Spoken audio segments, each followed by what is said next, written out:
Intro to your host, intro to your commissioner, Logan Brown, RHC Radio.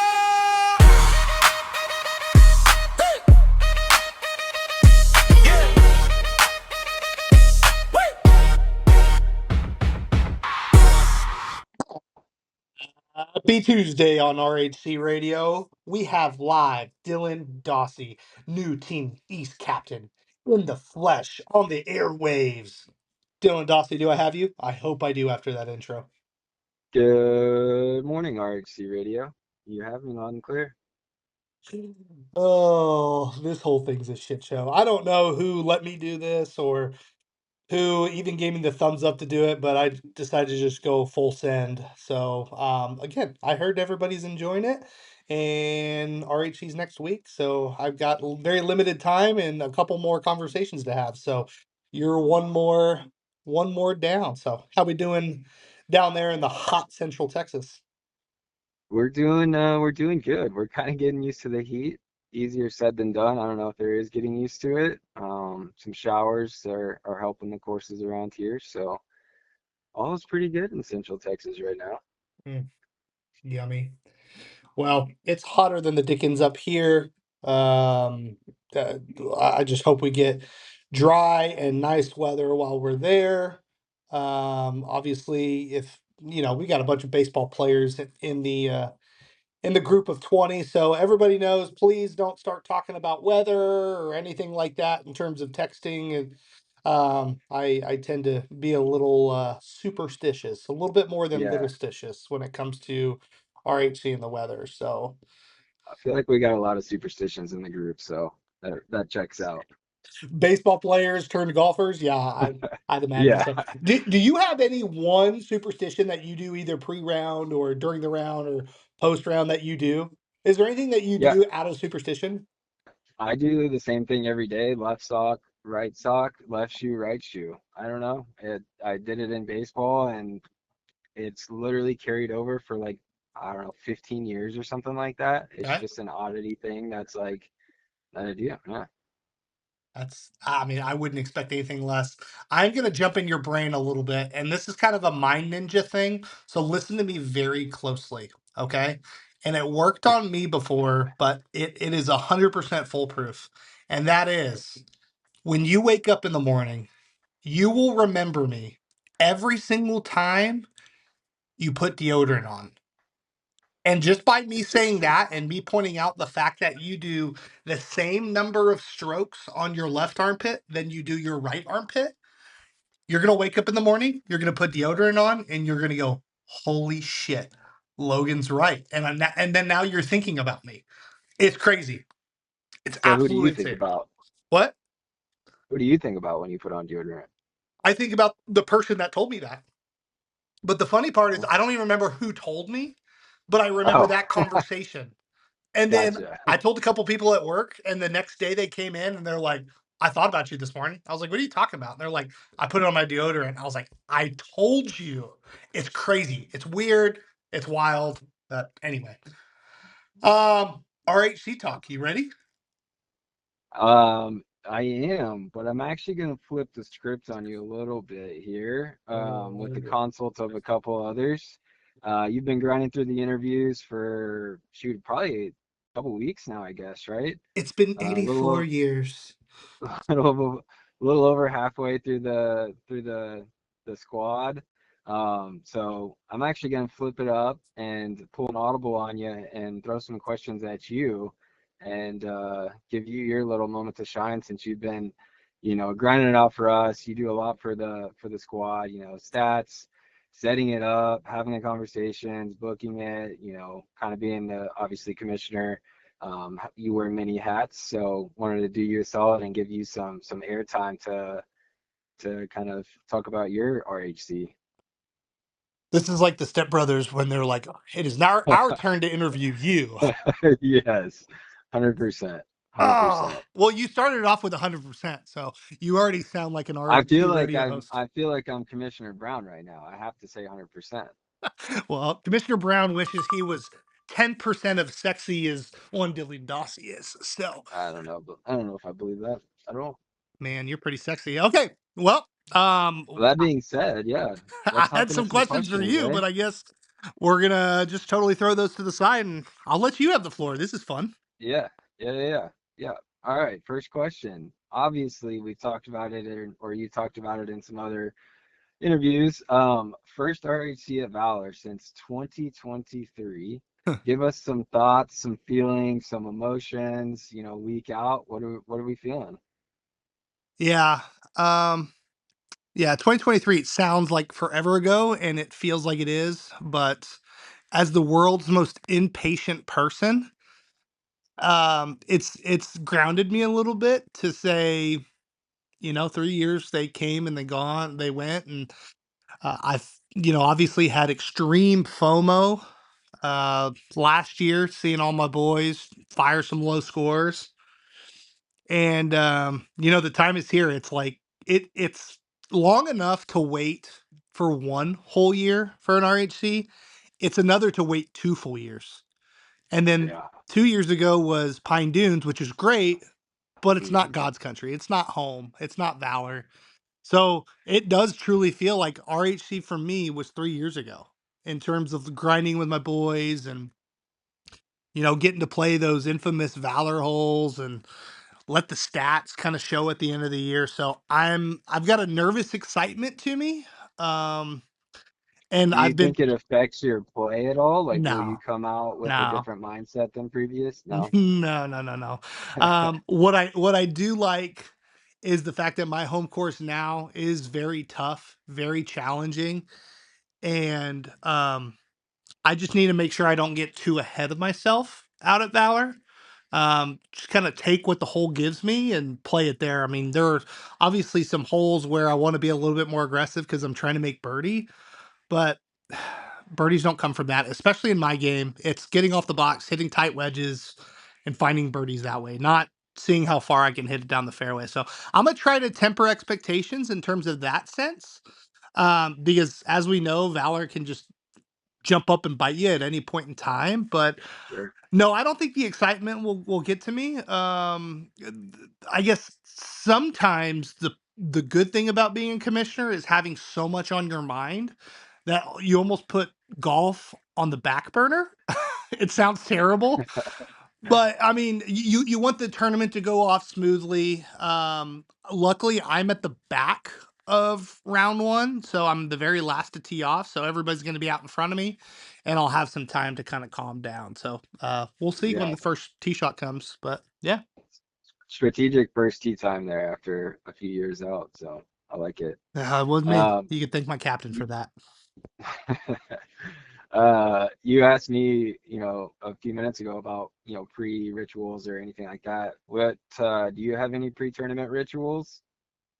Yeah, so I really don't have anything crazy other than like the last the last club I hit on the range is the first club that I hit off the box.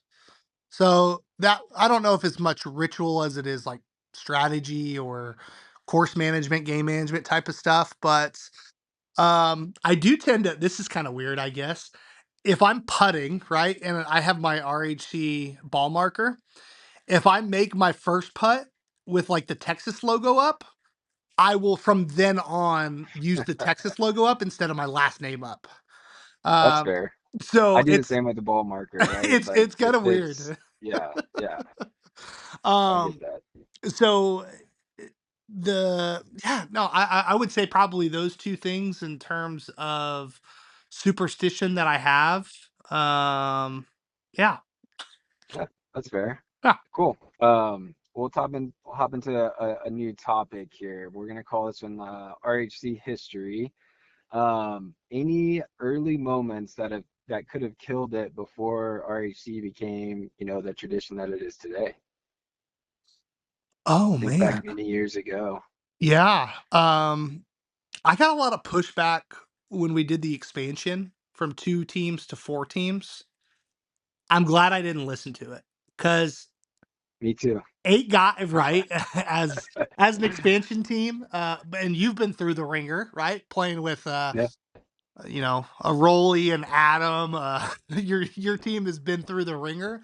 Um, but I've always had RHC in the mind of a friendly yet ultra competitive tournament that you could do with buddies that kind of have the same goal and vision. And I've kind of talked to a couple people about this is there were some people that fell off from RHC that viewed this as a party only tournament, Yeah. and I just didn't love it. I like you can pick any weekend to go and have a great time with your buddies and drink as much as you want to drink and kick the ball around and do gimmies and all the things, right? But what makes RHC special is the competitive nature, the hey, I grind all year long to be good here and to be good in this time. So I'm glad I didn't listen to the guys that said, oh, it's becoming less fun and more stress and more pressure. Good. That's what I want. Like I was explaining this to Jamie the other day and our wives, and if I'm talking too much, please tell me to shut up. But um our wives, we were talking about like what makes RHC special, and I finally pinpointed it. It is special because what does every little boy want to grow up to be? A professional freaking athlete, right? And it's Yep. like you wanted to play baseball, basketball, football, like as a profession growing up, and look forward to those like highlighted events. This is that opportunity for us to kind of pretend we're professional golfers when obviously we're not. And then obviously on the back end of that is you get to hang out with buddies and drink some drinks and have a good time and create awesome memories. So, yeah, to answer your question in a long-winded way, I'm glad I didn't listen to the guys that kind of had a vision of what RHC should be for them because it's not what it was for me. Right. Yeah, that's fair. I mean, like you said before, and like we've kind of all talked about, it's the Super Bowl, it's it's the Masters, it's something that we look forward to, and it should sting when you lose, and it does, right? Like that's how it should be. That means it's doing what it's supposed to do and being a competitive tournament. So Yeah. cool. On the flip side, is there a moment that you're proudest of as commissioner? Oh, one particular moment. Um, yeah, just I mean, these are more general moments, but I'm proud that we've we've this is sound terrible, but I've tested some friendships, and I hope it didn't seem that way. But again, when people were kind of taking advantage of my time and my efforts to be commissioner of this thing and put it all together, and they used this as a hey, I only get to see my friend or this friend once a year and it's RHC. I pushed back on it. I pushed back and I said, Yeah, "Hey, like there should not be my efforts and my time and my organizing this for you to just come and do that. Like if you want to come and do that, be an ambassador. yeah, But don't take the competitive part away from it." Between that and how I navigated the Gist pissing on the tree situation, I'm glad I went above and beyond because I think that allowed us to break through with Gaston and it allowed us to break through with Valor and say, "Hey, like we're not the 23-year-old fuck ups yeah, that you think we are. yeah, Like we understand etiquette, we understand how you guys want to run things and this is why, we don't want to get out of line." So, yeah, I'm just proud in general of I am proud of the time and efforts I put in terms of trying to make this special. Obviously, I'm one of the ones that talk on the group chat the most. I don't want that. I want you guys, I want the other 19 guys to chime in and talk about golf and talk about stuff here and there and get fired up. That's kind of the reason I started the podcast is so we could hear all 20 guys. I didn't want it to just be me because that's lame as fuck. But yeah, those are just a couple things that stand out.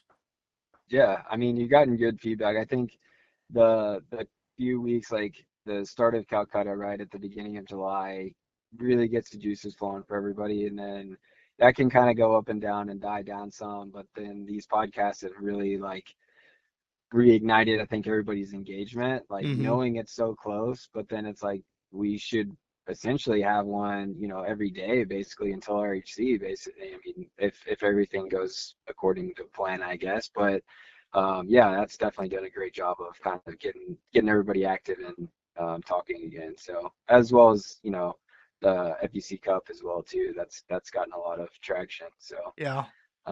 cool.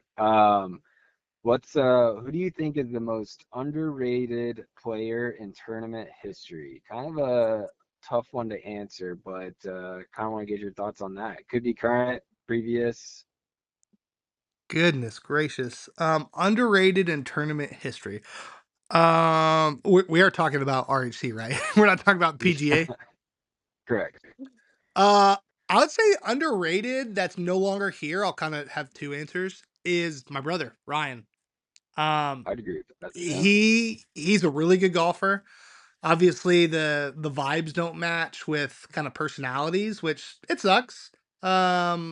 I wish he were still here in some sort of capacity if he could handle it, but he can't. But in terms of a true player, dude, he still grinds. Like he still hits balls like every other day, loves playing, loves doing the whole thing. He just has his own circle of friends that he wants to be considered the good golfer in. So that would be the former player. The current player that's probably the most underrated. Mm, mm, mm, mm. Let me go through the list real quick. This is tough. I mean, we can flip it to overrated if that's easier. I don't I know. mean, That might hurt I have somebody's feelings, plenty though. of overrated. No, I'm totally kidding. Totally kidding. I would say the most underrated player is Jake Schrager. Okay. I don't think anybody's seen uh what he has the potential to do because obviously they've only got 1 year. Um, and I guess this goes into underrated as well is probably Heath. Mainly because it hasn't clicked for him out there yet. And he's been through some stuff with partners and getting RHC started and things like that. But once he lets it click and once he realizes that he doesn't have to do too much out there, and understand that fairways are a premium and greens are a premium and two putts are great, like it's gonna be wheels up for that guy for sure. So I guess that's Yeah. two answers on underrated guys. Because Yeah, I would agree with I that. mean, I was talking to a guy at work about Heath too, and it was just like, I don't understand how he shoots what he shoots. Like, I should understand it. shoot better. I Like, understand it. It's I perfectly know, but I'm simple. just saying, if you look at his swing on the range and like all this stuff, you're like, dude, what the hell? Like, what the fuck is this guy doing? He's insane. Like, great swing, all that stuff, and it just hasn't translated yet. So, Yeah, it you know, will. I talk to Heath all the time about kind of the headspace, and him and I are similar in terms of the aggression comes out a little bit whenever things like the wheels start falling off. yeah, We call each other Tylers whenever we're sure, struggling and we're in a bad mood. Um, I feel like I've gotten a little bit better. I feel like he's gotten a little bit better. But once he realizes that nobody cares, and I say that in a sense of a good thing, like nobody cares whether he shoots a 90 or a 60, right? It's more of like him in his own bubble, and once he gets there, it's going to be incredible to watch. I'm excited to see it. The vibes are going to be high for him this year. Mark this down as the year that Heath probably averages somewhere close to 73, 74. oof, all right. Could be some TP action there. I don't know. I'm Yeah. not gonna take the other side of that because I don't disagree with you, Yeah, but that's interesting. Yeah. All right. Maybe flipping up the Calcutta numbers with that statement too. potentially. Never know. Although JT loves him some Team Texas, so He sure never know. does. Cool. So there's been, a lot of rumors about who's the favorite this year, who's going to win it all. Obviously, North has the track record, but there's the argument that, North isn't the favorite. They are the favorite. What are your thoughts on kind of potentially not being the favorite, even being, repeat champions? Yeah. I think it comes down for North to two items. I think we'll falter a little bit in NASCAR and follow the leader, so rounds 1 and 3, but I think we're gonna do really well in the team rounds, especially alternate shot. We tend to be good team golfers, even though Man Ross and I haven't scrambled well in years past, but I feel like this year is gonna be a little different.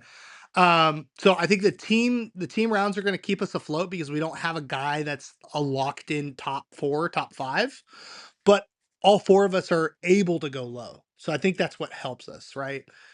Yeah. Um, and then last part on it is what our matchups are like round 5. I mean, in years past, it's been close heading into Saturday. And getting some nice matchups in years past has been a good thing. So it depends on if one of us pull out like a Stu or a Chase for some reason, but really in the top, I mean, Jake alluded to it. Somewhere between 3 and 16 is kind of a clusterfuck. Yeah. So there's not really any like fluffed up matchups anymore. So I would say those 2 items would be the most important for RHC, but if I had to put a team out there to take it, it would be us still. And Yeah. I don't say that as a member, I say that as a commissioner, mainly because we're all capable of going low and playing the way it should. This year, I feel like our games were not in a really great spot. Like, there's been some high numbers from at least 3 of us that I know, including myself. But it's all about finding the right time and finding the right rhythm and understanding your partner's game when everything maybe isn't going well. So, Yeah. Yeah, y'all definitely have that mesh and that, continuity on the team of being able to work with each other and know each other well. I mean, you don't win as much as y'all have won without some aspect of that, right? yeah, but it's a So, different field out there this year. I mean, sure, but I think when the lights turn on and the first tee shot gets hit, you find yourself probably grounding back to that. All right, we're boys. We're gonna figure this out. We're gonna make it happen, kind of thing. The competitive side of y'all is gonna be like, yeah, let's do this thing. Yep. So Yeah. cool. We're gonna go RHC performances, some little bit of stats and stuff, like you've kind of done in the past. We didn't have obviously the most recent ones for you. So going back to all-time stats from 2023 and previous years, can you have any idea what your best 2 holes are at Valor? Oh gosh, I honestly have no clue. Um, We had to dig into some stats that you might not have looked at in a while to try to trip you up. I'd probably say I usually play 4 kind of well. 6 not well. Um, it's probably gonna be on the back 9. So I'm gonna say 12 and I'm gonna say 12, 14, 18. You had 4 was your ranking is 3 on Okay. 4, Okay. and then number 18 you were number 1. I could see that. Yeah, I could see that. probably in part to your birdie streak at the end of the round the other year, right? Was that 2023? I think that was 2022 where I shot 6 under on the back, or I had 6 birdies on the back. I think I had 2 bogeys. Yeah. Yeah, I shot 32 on the back. But yeah, that little like trap draw off the 18th is by far my favorite shot on the entire course. Hit a like a 5 iron or a 6 iron and just let it just move right to left off that tree. It's by far my favorite. It's by far my most comfortable. So I usually have like a flip wedge into that green. So I'm gonna say all that and probably screw that up 2 or 3 times while I'm there. But No, it's nice to have the mental picture of like I don't have to worry about this shot. Like especially 17 is a pretty grueling little hole. Like it's kind of funky, right? it So is. to go to 18 and be like, all right, the good thing is I don't have to think about this shot. It's Nope. the same thing every time. You can hit it at the tree. Like you said, little draw, you're fine. Even if you're straight ball over the tree, probably fine. Like not a lot there. The challenge is the wedge shot in. So but you've mastered that at rank 1. So In the moving to whole worst field? holes. Yeah. Wow. Okay. I'll take it. What's our worst holes? Well, you got to think, I guess some stats are like some guys had 1 year, 2 years, three True. years. So, True. uh, but yeah, Good call. worst holes. What do you Oh, think your two worst are? there's If you plenty had of to them. guess. There's plenty of them. Um, I do not get started well there, so, one's probably not good. Um, and then 3 has eaten my lunch. Anytime I make a par there, I feel like I birdied. Um, and then I'll probably say, mm, 6. I don't think I had any terrible ones on the back that I know of. So actually, I'm gonna say 6 and 17. Close. It's 7 and 16. Ah, damn. Yeah, 16? 7 and 6. That's my Yeah, worst one? 16. That shit's Yeah. embarrassing. That's an easy hole. Yeah. Well, I think maybe in your younger, less wise years, you were probably ripping driver and potentially going water or kind of left into the shit. Maybe. I don't know. Yeah. I know a lot of guys take less than driver now, so I think the score is probably a little bit better now. I But got yeah, some 7 and 6. I got some pro tips, and 7 makes all the sense in the world because I can't tell you how many bad wedge shots I've hit into that green. Mm, Even before the water was there, even when the sand was there, I remember specifically, this was like 5 years ago. Sean and I were alt shotting. He put me in the best spot possible on 7, and I had like 60 yards and I hit like an 80-yard wedge shot over the green. And I thought I flushed it. Like I thought it was perfect. And he just kind of looked at me and was like, "What the fuck was that?" Um, so there's that. And then yeah, 16. I've gotten caught up in that bunker one too many times. oh, that's a nasty one too. And the It sand is kind of inconsistent there. It's it's it's kind of weird terrible. sand. It's the worst Yeah. bunker on the entire course because one, it's never kept up with. And number two, it's more freaking sand than there is on South Padre. So It's pretty wild. so that's probably where some of those come in play. But yeah, makes sense. Thanks for pulling that Nice. up. That's fun. Yeah, yeah, absolutely. All right, a little bit of an interesting one here. If RHC had a Hall of Fame, what do you think it would take to get in it? Is it titles? Is it, we have different accolades, most improved, Mr. RHC, like is there, something specific that it takes to get in the Hall of Fame? Is it a certain number of rings? Like what's your take on that?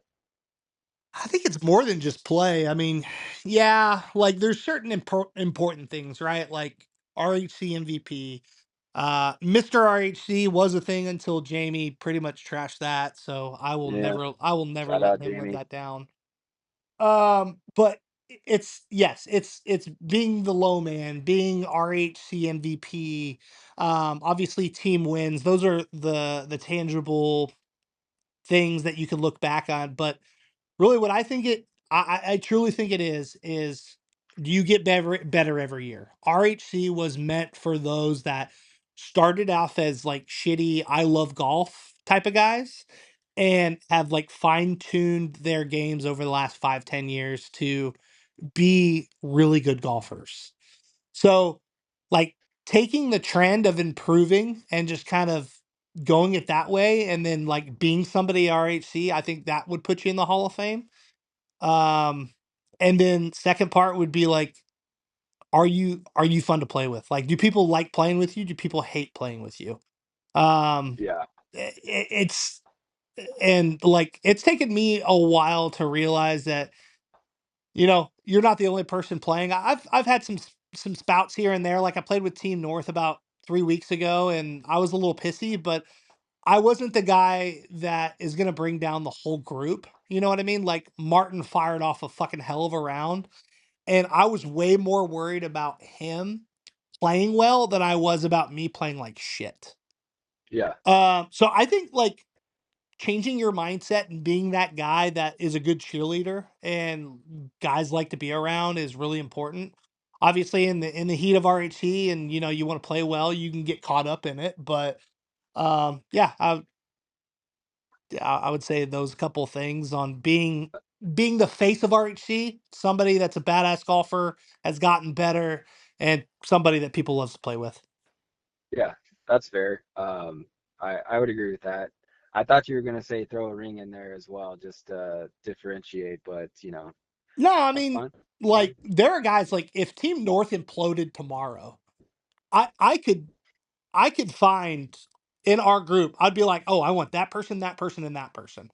And it's usually based on the people that are like are trending in golf, but are all about RHC. If there's Yeah, anything that Team North isn't good at, is like we don't really communicate well throughout the year. And it's kind of like we're on our own little islands, even though we all live 45 minutes away from each other. And then we show up to RHC and we pass the gates, and then now we're like back on a team. yeah, But like I think it'd be cool to have a squad that all year long you're just like thinking and talking and doing the RHC thing. I think that'd be fun. yeah, absolutely. All right, another one for you.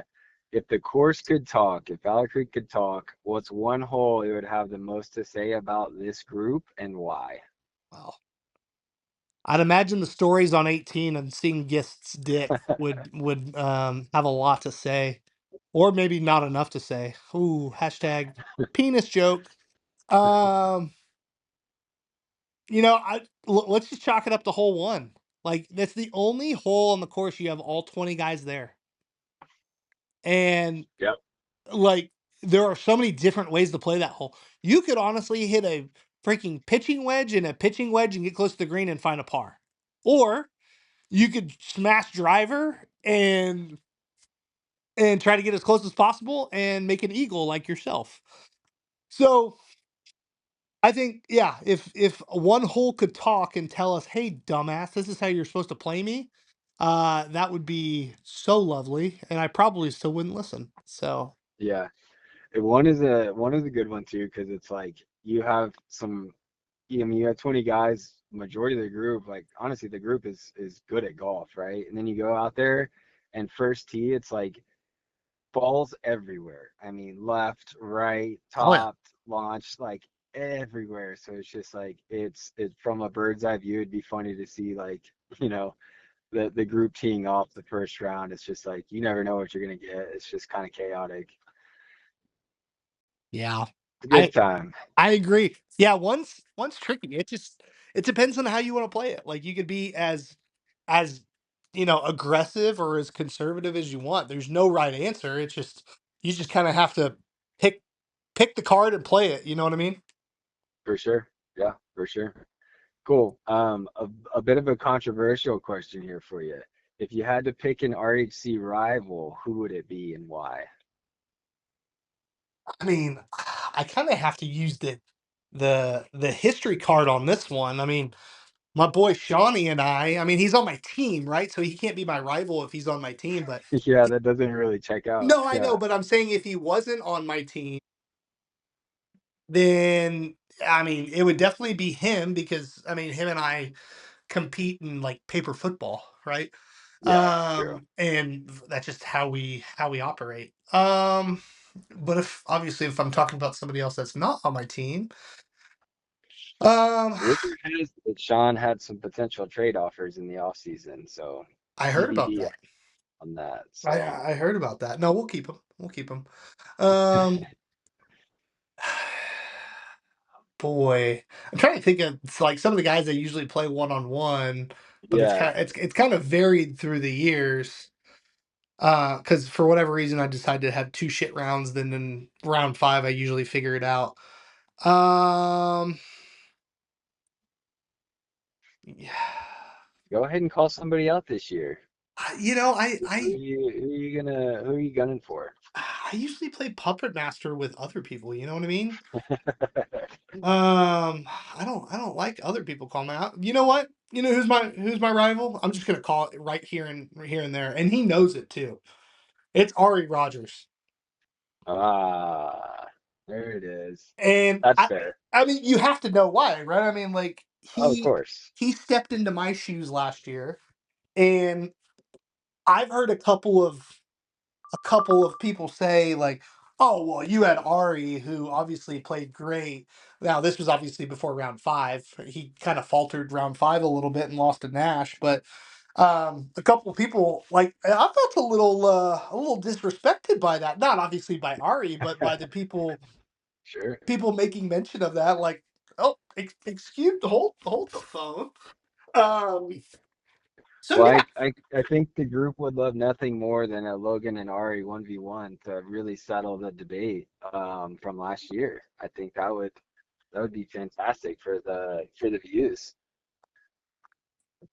So I got to meet him last week when we played Bear Vista down in Fort Worth. He, I don't know how I feel about having a rival that's like almost the nicest guy on planet Earth. Yeah, Like I want to hate my rival, not oh for sure. he's such a nice guy. I hear you there.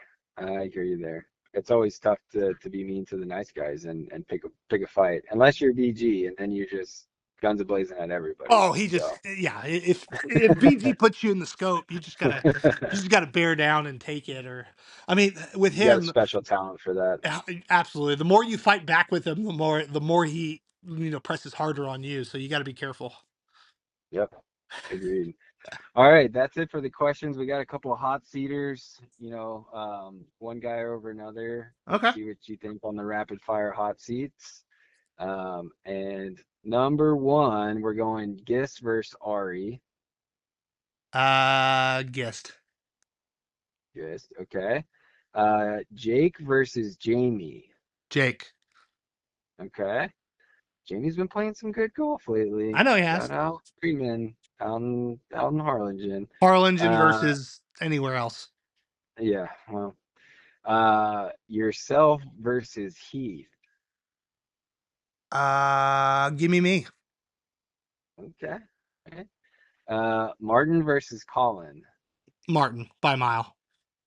Really? Yeah. Okay. Even with Colin's performance last year. Nah, that's not even close. Okay. Phil versus JT.